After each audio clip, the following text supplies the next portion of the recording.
Hi, and welcome to a research lab at the Eunice Kennedy Shriver National Institute of Child Health and Human Development. I'm your host, Meredith Daly, and with us today is our scientist, Dr. Brant Weinstein. We're in Dr. Weinstein's lab where he studies zebrafish to help inform and treat common diseases in humans. Before we get the discussion rolling, I wanted to let you know that I can see questions coming in, and I encourage you to send them away. Send them on, and we will try to get them answered. Dr. Weinstein, if you could start by telling us, I guess, the basics. Why zebrafish? So zebrafish are small tropical fish native to Southeast Asia. They're basically swimming around in rivers and streams all throughout Southeast Asia, India, other countries. And they've become very popular as a model organism for doing studies of development and disease for a variety of reasons. The first is that they're actually quite small. They're only about an inch long. So you can keep a lot of fish in a very small space. And in our main zebrafish facility here at the NIH, we have about 500,000 of these fish swimming around in tanks. We like to call it our zebrafish hotel since we take such great care of them. These fish actually can be bred every couple of weeks, and a pair of zebrafish will actually give you hundreds of embryos every time you breed them. So you can literally get thousands of progeny from a single pair of zebrafish, which if you want to do experimental studies means you have a lot of these animals available for studying relatively easily. There's a couple of other features that make the fish a really nice model organism. Besides the fact that it's a vertebrate, which means it has a backbone and has lots of the same organs and tissues that we have, it's actually optically clear. So what you're looking at here are actually a few zebrafish embryos. What you're looking at is actually exactly what I'm seeing here looking through this microscope. This is a zebrafish embryo that's about half a day old, and there's a bunch of cells that are dividing here on top of this large yolk-filled yolk cell. It's sort of like a chicken egg in a way because it has a big separated yolk mass here, and then the embryo develops on top of it. This is about a day-old zebrafish, and you can see that even at a day, it's already got an eye, it's already got a heart here, and an ear. Many of the tissues and organs have already started to substantially develop. This is about a 3-day-old zebrafish, and here you can already see the heart beating away nicely, again the eye. A lot of the organs and tissues are really quite well developed, even at this very early stage, so it's a very rapidly developing organism. But the thing that's really great about this is that zebrafish embryos are actually clear. You can literally see entirely through them. You can see every organ, every tissue, every blood cell running through every single blood vessel in the entire animal, which means that it's a great model for studying pretty much any organ or tissue that you want to study. We like to understand how these organs and tissues develop, what makes them grow, what makes them form the right way. And many of the things that we study here are also very useful for understanding diseases that affect those same organs and tissues, whether it's the heart, the gut, the brain. And if you look here, let me see if I can zoom in a bit for you and show you. You can actually see blood cells running through the main vessels of this fish. These are actually the muscle blocks in the trunk of this fish. So already at 3 days, all of this detail has already developed, and we can, again, see entirely through the animal and literally see everything. And can you tell us something you've learned that has informed a common human disease from zebrafish? Yeah, so the fish, initially it started out as sort of a model for studying developmental processes and understanding how many of these organs and tissues grow. But in recent years, the fish has actually become extremely popular as a disease model, as a model that you can use to understand more about diseases that affect those same organs and tissues. So in my lab, we studied the vasculature. Many years ago, we actually got a mutant that turned out to be a zebrafish version of a common, or not that common, but a disease, a vascular disease in human. It's called hereditary hemorrhagic telangiectasia, which is a disease that causes malformations of vessels. People that have that disease are often very prone to stroke. That's what's going on, some of what's going on in my lab, but again, the fish is used for studying many different things. Cancer, melanomas, for example, are studied quite a bit in the zebrafish. Leukemias, dystrophy, muscular dystrophy, there's actually a zebrafish model for that. So it's really become a very useful and very popular model for understanding a lot about the processes that go wrong in humans. So before you tell us more specifically about what you do, I understand you have a very cool video of the day in the life of a newborn zebrafish? Yep, you're going to see a day in the life, not just a day in the life, but the first day in the life of a developing zebrafish. From the first cell. From the first cell, exactly. So let's give that a roll, and please feel free to send us in your questions. I have this handy iPad. I can see them coming in, and we'll come right back to you. So what you're looking at in this video is actually the first day in the life of a zebrafish embryo. It's developing from a single fertilized cell to this multicellular organism which develops structure. Here it's undergoing what's called gastrulation. That's where the tissues spread out over the yolk and then eventually converge together to form the main body of the animal. Okay, so you saw that lovely video of the development or the first day in the life of a zebrafish embryo.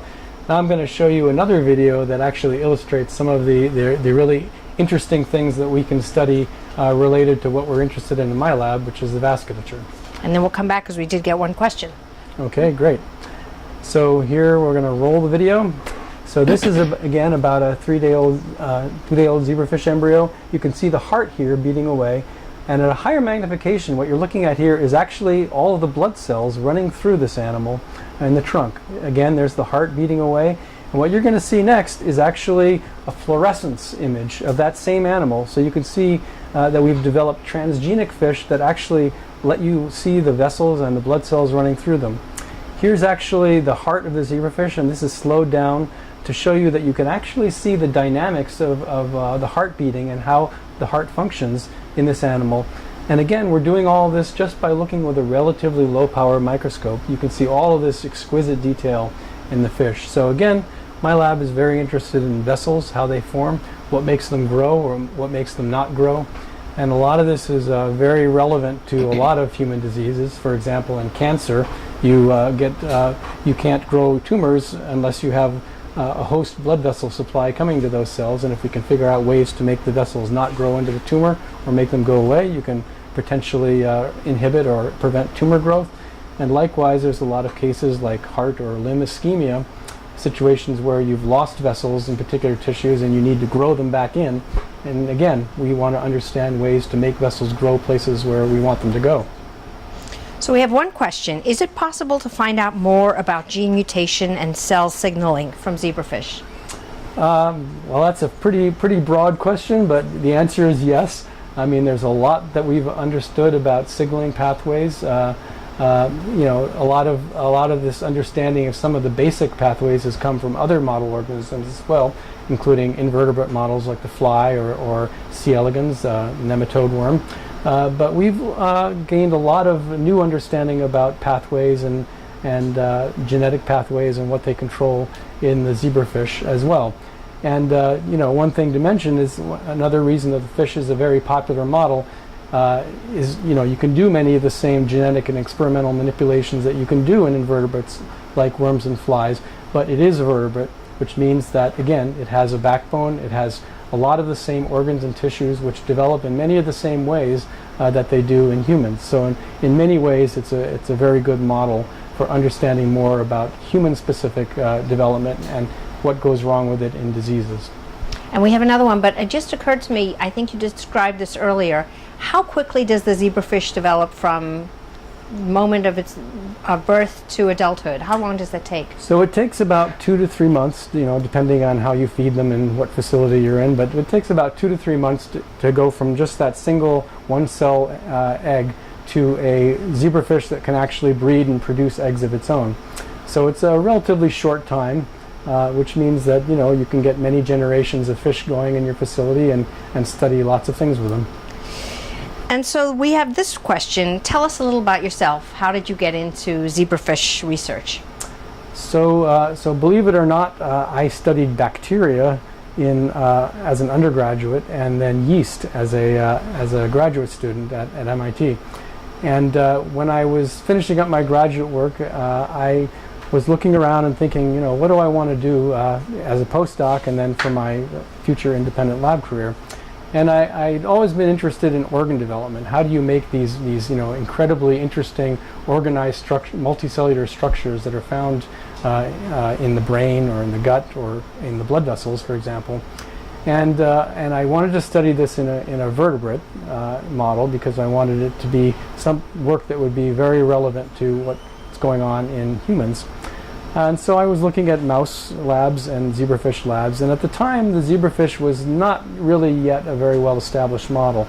There were a few labs working on it, but the large-scale genetic screens that really made zebrafish famous had not yet been completed, and it was still sort of an uncertain thing to be going into this model because it wasn't clear that it was going to become as well established as it now has.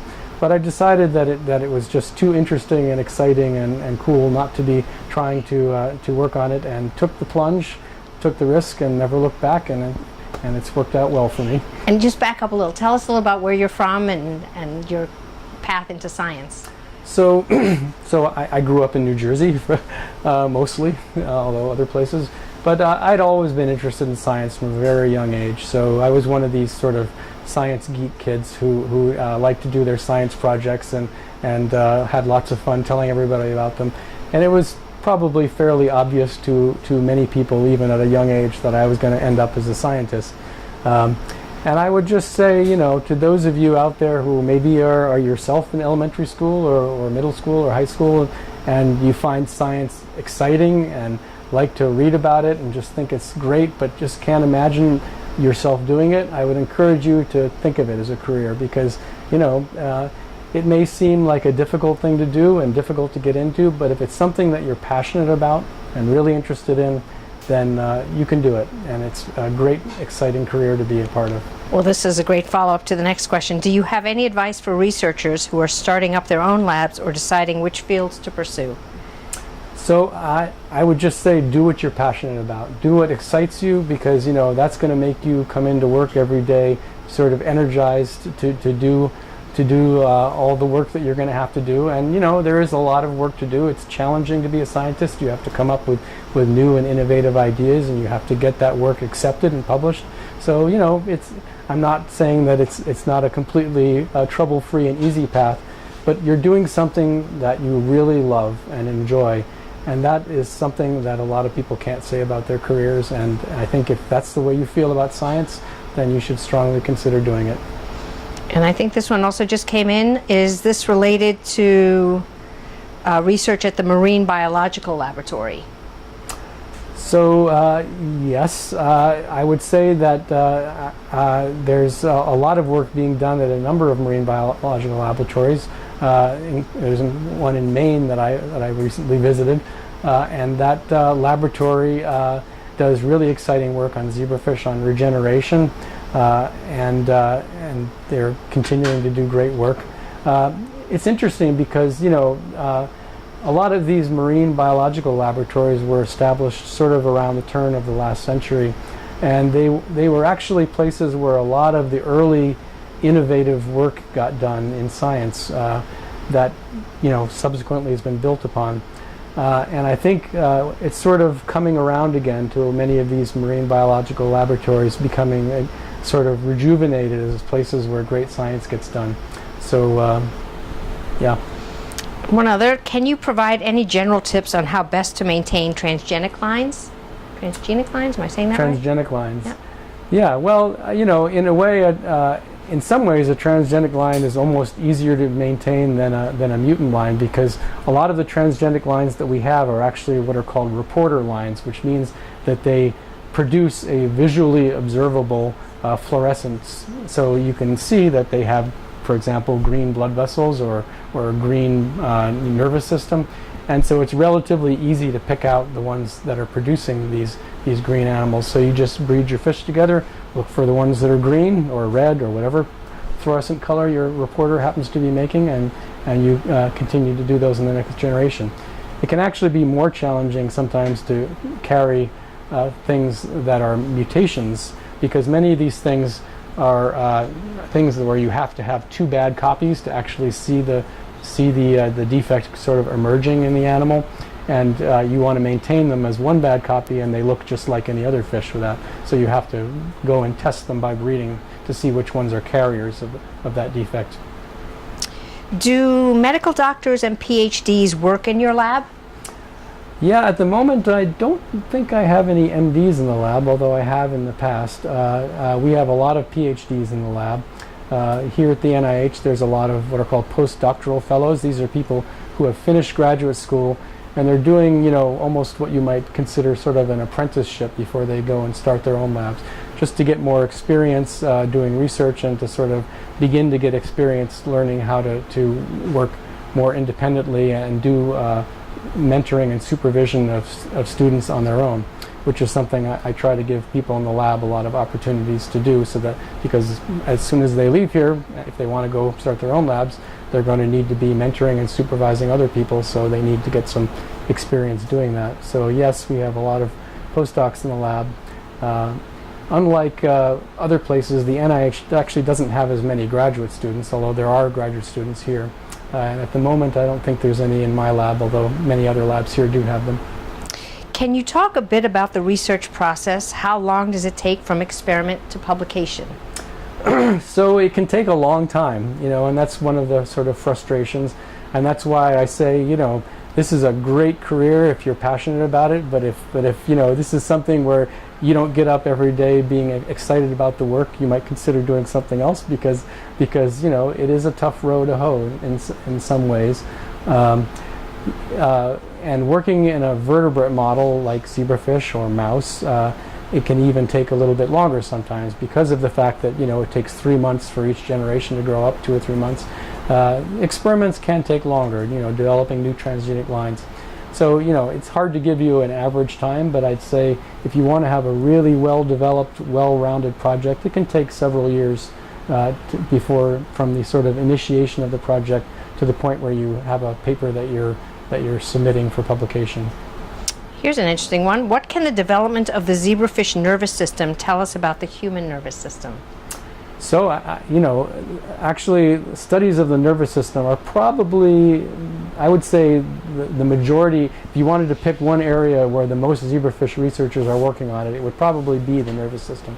And it's been a fantastic model for studying the nervous system, in large part because of the optical transparency, the fact that you can literally look through the animal and you can see every cell in the brain. And there have been a lot of transgenic lines developed that label different specific cell populations in the brain, and they've been used to look at a lot of things. There have also been a lot of mutants generated that affect specific things in the brain, so you can look at how different parts of the brain are functioning.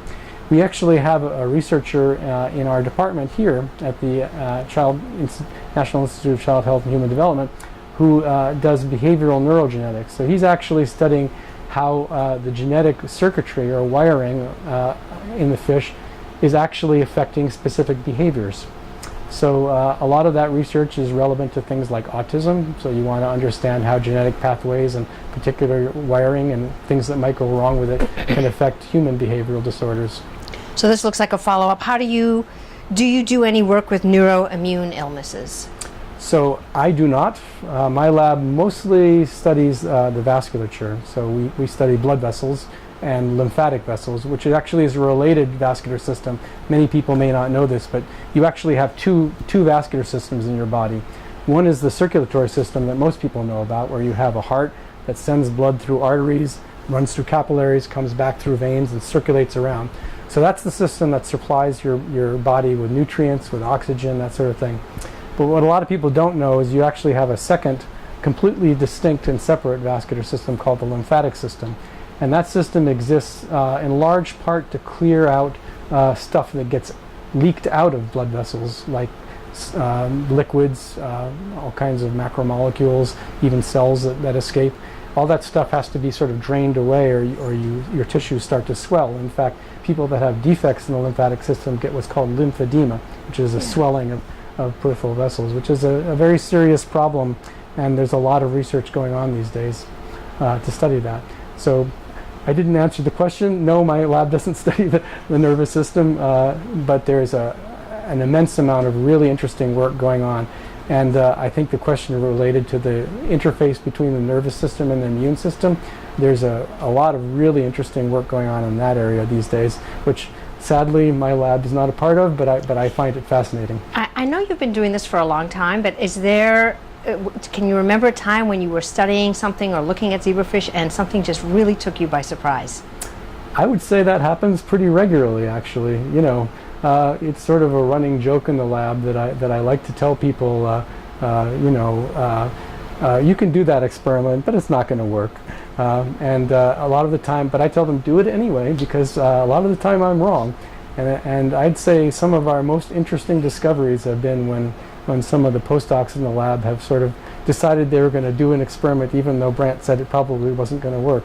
And we found some really remarkably interesting things that way in the lab. So this is a perfect follow-up. How can someone work with you on this research? How can someone work with me? They can apply, I guess. I would say that we have people working in the lab at many different levels. So it's actually one pretty interesting thing is my lab has probably for the last 20 years done genetic screens, often during the summertime. We actually have mostly local high school students working on those screens. So every summer for the last several decades, we've had 3 or 4 high school students every year working in the lab, and they basically do a lot of work helping us with the fish, and they have a great time. It's a blast for them. Having said that, though, most people that come to the lab are obviously a little further along in their scientific careers. If you want to do fairly sophisticated and high-level work, it's good to have some of the background and grounding that lets you get started in that. Otherwise, it's kind of a difficult thing to just jump into something when you don't have the sort of background to understand what you're doing. Have you ever had the opportunity to speak with some of the patients who benefit from the research that you do? Well, obviously we have a NIH clinical center here, and although a lot of the work that I do is what you might call basic science, where there isn't an immediate outcome that's going to sort of immediately benefit someone, it's work that set the foundation for a lot of subsequent work that's going to translate into things that are going to help people. So, for example, as I pointed out, blood vessels are really important in a variety of human conditions, such as cancer. Because again, as I think I mentioned, if you have a tumor, it's not going to grow unless it can recruit a blood supply from the host. And in order to do that, it needs to make host vessels grow in there. So, again, if you can find ways to stop that from happening, you can maybe help work on that. And some of the work that we've done over the years has developed what we think are some really interesting new approaches to try to do just that. Let's see if we have any other questions before we wrap up.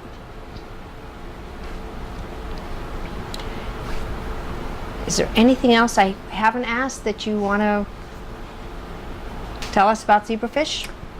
Well, I would just say that, as sort of zebrafish in general, but maybe science in general, I think I would encourage anyone who is thinking about science as a career to really take it seriously, and if that's a passion that they have, to pursue it. The fish has been a really great tool for science. It's also been a great tool for science education. There's a program run by one of my colleagues up in Baltimore called BioEyes that has, I think he's had 100,000 different students actually by now who have participated in this program. And it's a great way, using the fish as a research tool, to try to let people at a very young stage in their education see some of the excitement of what you can do with science and what you can learn. I want to make sure I ask this question. I'm seeing it. Is it possible to find out more about gene mutations and cell signaling from zebrafish? Did I ask you that already? Yeah, okay. I think you did. Okay. And I answered in a sort of a vague general way, but I mean, that's a huge topic, and you can learn a lot about many different aspects of that. Cool. Well, I think that wraps it up. I remind folks who have been watching that we'll be posting the stream shortly, so tune in to the NIH Facebook channel and you'll be able to see this lively discussion on your own time. Thanks for tuning in. And thanks for watching. Thanks, Dr. Weinstein.